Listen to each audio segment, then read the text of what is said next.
Welcome to another edition of What the Fuck Happenings in the area called YouTube. Yeah, we'll do that maybe. You can't even call these people atheists. Can't call them thinkers even. I don't think people are rational. Yeah, a lot of people. I mean, this whole confusion. I can't tell, the difference between feeling good and feeling bad. I'm not sure that has really good or bad elements. I'm not convinced. Anyway, I mean, nobody would be able to convince me, say, when I was like 10 years old. You're going to find it. There's these people that have this theory that there's no value component at all to how you feel. Feeling great, feeling terrible, it's all the same thing. Doesn't have any value meaning. I knew it had value meaning for me. I knew it had value meaning for my sister. I knew it had value meaning for my grandfather who was dying of cancer. I knew it had value meaning everywhere where there was a brain that could feel. There's just no fucking way you can get this wrong and be working. Brain working. It can't be working. It's got to be broken. Fundamentally broken if you have to think about it. Fuck you, kook. Anyway, I was going to get to that eventually. Alright, so newsworthy. Charnie Zazul. I know. No one's going to know who that is. Anyway, he was a person of some funniness. Yeah, he was funny. He talked funny, he did funny things. He's a cheater, though.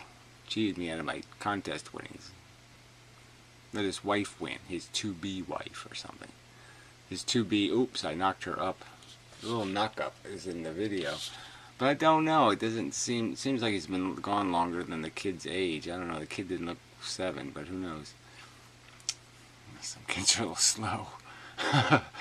Anyway, maybe he had another one. Yeah. Anyway, so yeah, who knows? He might do something interesting, or he might be just totally gapped by YouTube. YouTube just moved way ahead of him, and he's just way, way, way behind. So who knows? We'll see what happens. It's nice to say, "Oh yeah, I remember that guy." Some of that's good now and then. So anyway, the gray guy has been making some videos. These black and white style Inmendham thingies and background stuff, and then some other new guy. I can't remember his name. Did make a video, Inmendham voiceovers on it anyway. It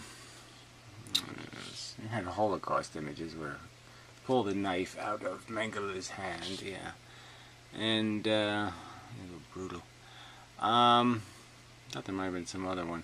Well, anyway, so yeah, go look for Inmendham. Well, go, Gray's channel. You should. Well, I'll post a link. It's not that much trouble. And one to the Mengele video, and such. So anyway, it's good. From my point of view, I think they're good arguments and isolated. The videos are, I think it's pretty good philosophizing.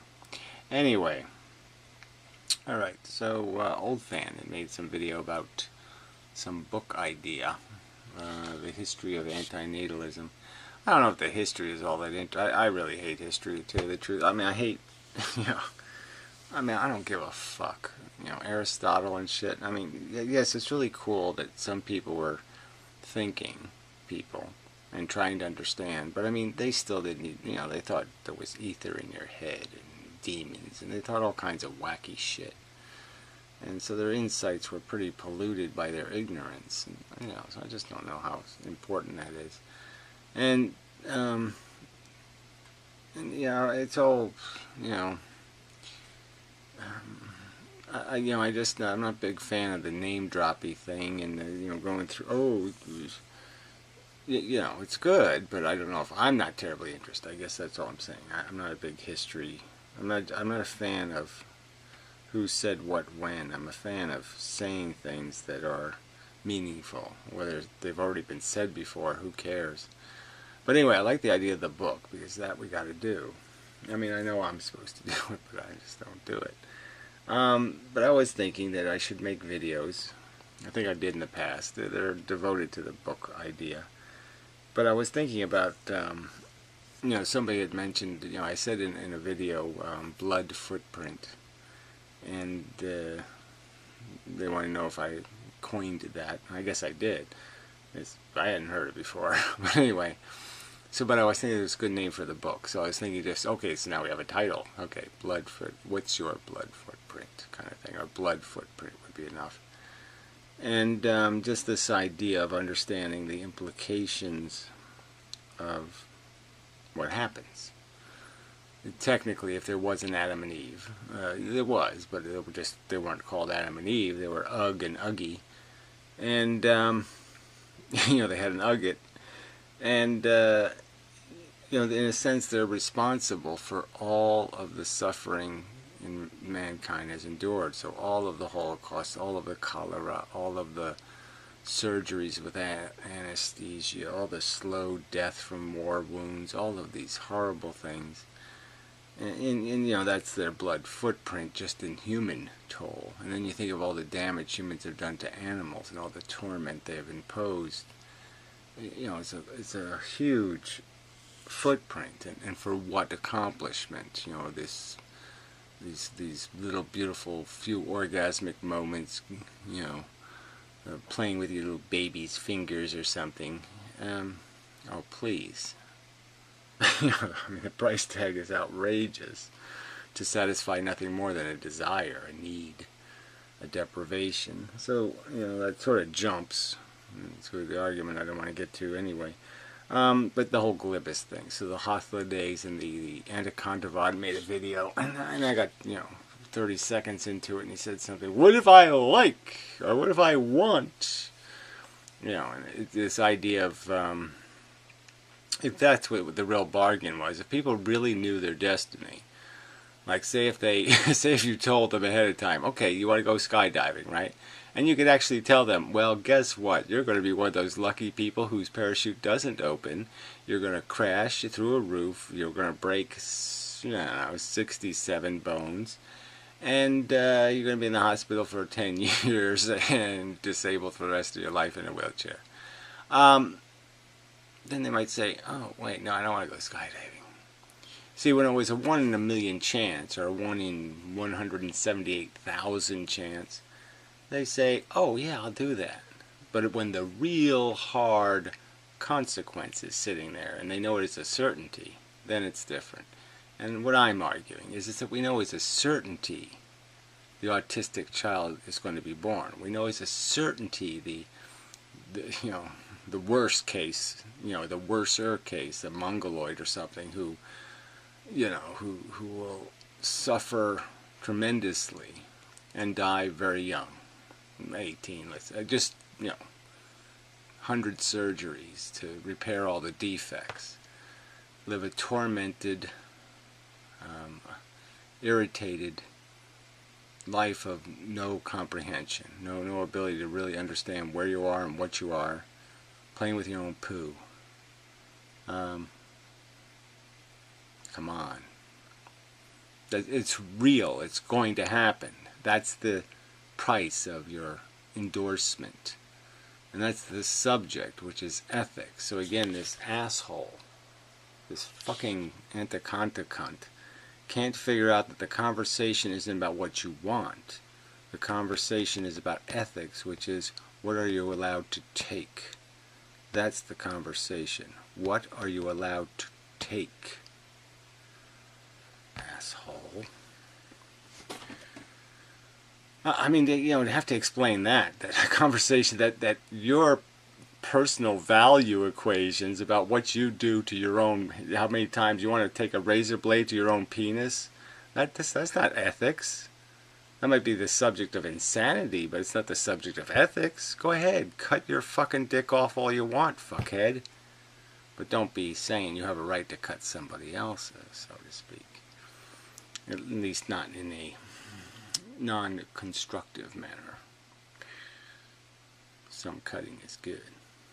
Anyway, alright, and then, so anyway, but the book idea is good, and like I said, just the title alone, Blood Footprint, like I said, you can just go somewhere. But, you know, we can have then do the chapters, which would be imposition. People don't really understand the concept. And then you could do the asymmetry and these different little bits, and, you know, and then once you start doing that, and then you can start writing a brief paragraph, and then put the paragraph there and say, okay, well, how can we embiggen that and give that more substance?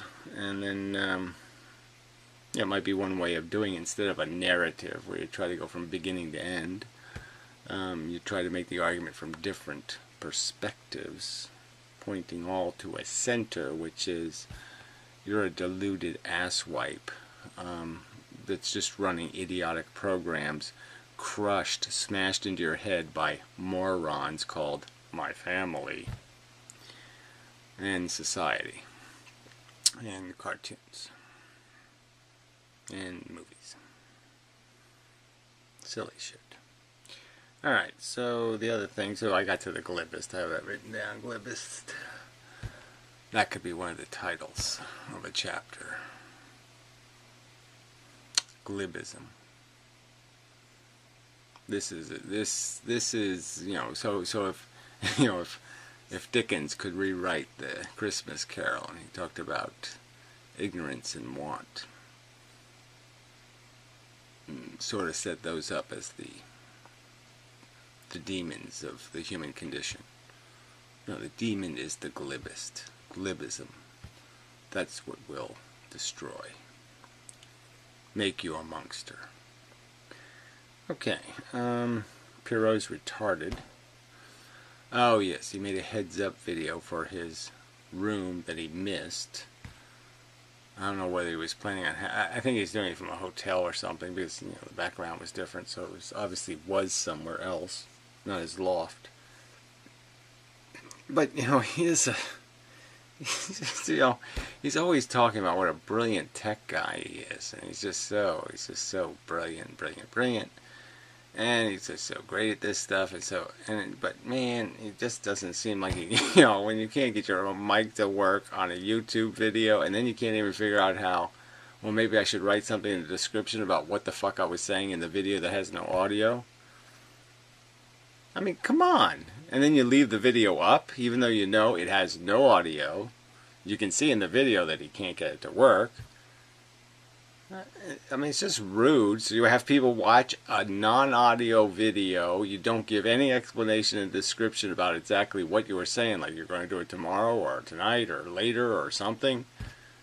Nothing. I mean, it just, you know, just points out again how Pierrot has a real problem imagining anybody else in the world being alive except for him. I mean, he really, you know, it just is glaring sometimes that, you know, how he's got this gap of ability to understand that maybe everybody else doesn't want to waste those 2 minutes. I mean, you know, there's lots of shit to waste 2 minutes on. Not complete, confusing, useless, annoying noise. I mean, it's just noise when you provide no information. And they provided no information. Heads up on my room. Well, they didn't give anybody any heading up. You hit everybody with a brick for 2 minutes anyway. Alright, so I figured I would do, I have to do the physics video to this, whatever he is, annoying person. And you know, I'm going to. I've been busy. You know, it's nice weather. I've been outside. Blah blah. So, but yeah, I really want to do a physics video anyway. So, I figured I'd just do the first question because it's just one of those ones that's just so, you know, the people's obvious bias about what they've heard or something. They think, you know, why does light travel at a constant speed Okay, you could ask that question by itself. Why does light travel at a constant speed? Well, because it does. Because that's how long it takes for something to happen. That's right. If it happened instantaneously, oh, that's right, everything would be over already. And we wouldn't even need to have a conversation about it, would we? Because everything would have happened already. It's all over. So we wouldn't even know the universe existed. Spontaneous events, having light have no speed, would just, and the fact that whether it goes a zillion miles an hour or 4, what's the difference? You're not going to be able to make any relative comparison. But the only point is that if there was instantaneous, there would be no reality. You should be able to understand that. Then he adds this idiotic, I'm sorry, it is idiotic to me, because what the hell does that mean? Independent of the observer. How do observers change movies when they watch? They sit there watching the movie, say, I don't like this ending, I'm going to change it. Okay, changed. And the movie changes? Because somebody's watching a dog bark, it barks. It doesn't bark unless somebody's watching it bark. So if I hear a dog barking, I'm not watching the dog bark, therefore the dog didn't bark? No, come on. We don't affect light. Now what does happen that the relativistic assholes don't understand is that you, as a measuring device, you have to measure light to know it has speed. That means you have to do a time comparison. You have to have some ability to take an element, a moment, go another moment, and see how much stuff happened in that time to see how fast something's going. And you can't do that when you're moving as fast as the stuff you're trying to measure. That's impossible, you see. It just makes it nearly impossible anyway. So the only relative problem, relative is there's no problem, right? If I'm 5 feet from a dog, I can hear it bark very loudly. If I'm 5 miles from a dog, I don't hear it at all. That's relativity, right? Okay, that's relative. There's a relative difference, but it's only obvious to proximity. Well, the obvious problem with relativity when it comes to time is that speed changes how you're going to be able to process time. So if I'm moving towards light, the light doesn't get to me any quicker, but I obviously get to the light quicker. The light doesn't get to me quicker, I get to it quicker. And obviously if I continue to move as I'm receiving the light has a frequency. The frequency is going to be increased based on how fast I'm moving. I'm going to change the frequency in terms of I'm going to perceive it different because I'm plowing into it. Now the relativist might not think that's the reality, but that's the reality. Relativity doesn't change the light.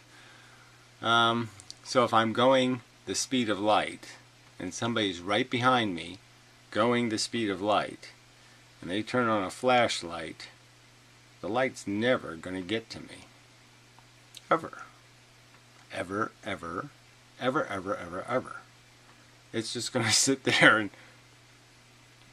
hey, I can't go anywhere because the flashlight's going the speed of light already. See, but the flashlight couldn't exist and also be going the speed of light. This is where, see, physics is so retarded fundamentally. They got the concept so broken. That's why they create all these fake things that they have no evidence that even exist, and they're just these imaginary objects that are made out of things because they don't understand the mechanics. And the mechanics is there's parts inside of you already moving. They can't go the speed of, your body can't go the speed of light, or those things would end up going faster than the speed of light because they're orbiting already. You get it? They already have speed. They can't go faster than light. So if I'm going the speed of light, I quite obviously am not a me anymore. I'm not doing anything. I'm a beam of light then. I don't have time to be anything else. All my bits are going as fast as you can go in the universe in one direction, and they can't do anything else. You can't win like an auto race on a track if you decide, I'm going to go to 7-Eleven and then I'll come back, because you're going to get lapped by reality. And so our bodies, our parts, can't do this imaginary thing of go some huge proportion of the speed of light. Matter can't move that fast because it's no longer matter if it does. So anyway, but there's no changing something by observer.